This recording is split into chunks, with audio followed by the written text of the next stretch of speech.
all of them, but I also don't want to. And the purpose of this video is to not talk poorly about my experience there, because the majority of my experience at Spotify has been nothing short of amazing.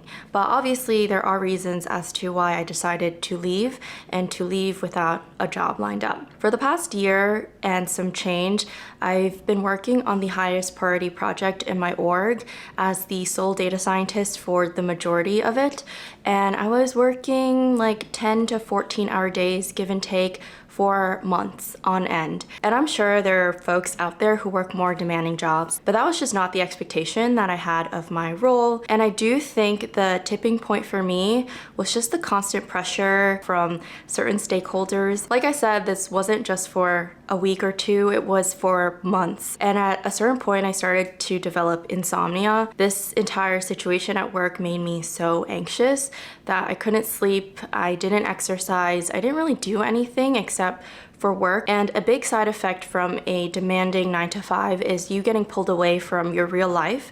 So at one point I had to like stop creating videos, and this is the primary way where I kind of release my stress, something that I love to do, and this was taken away from me. In September I posted 1 video, in October I posted 2 videos, and then I had this one video that I pushed out with a really cryptic like title because I was just kind of really fed up, but I couldn't really tell you all explicitly what was happening, so I kind of just vented all of my anger and put it into this one video. And then when I did push myself to post videos, I realized that I just didn't have time to do anything else in my life, which is not really healthy. I was really burnt out at that time, and I failed to recognize it. I think it took my therapist to tell me that. It took my manager to kind of say, it sounds like you're burnt out. And I'm like, oh really? And then I think the final push was like these constant breakdowns for no reason where I'd just be like crying because I'm so stressed. Another factor was that the economy is really bad, so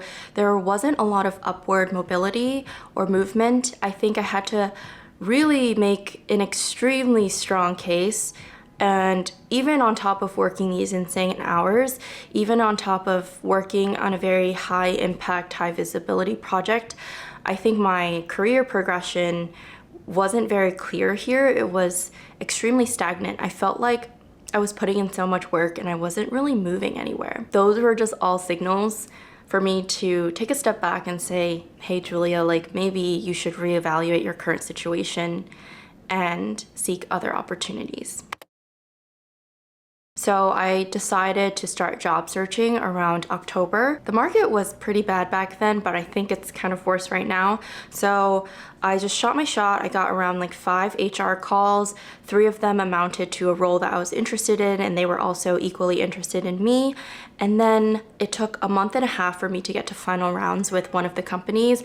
And at the end of the day, they called me and said that I was a great candidate, only positive reviews, but they decided to go with someone more senior with more years of experience. I was just so out of love with the thing that I was doing. I just wanted to escape with the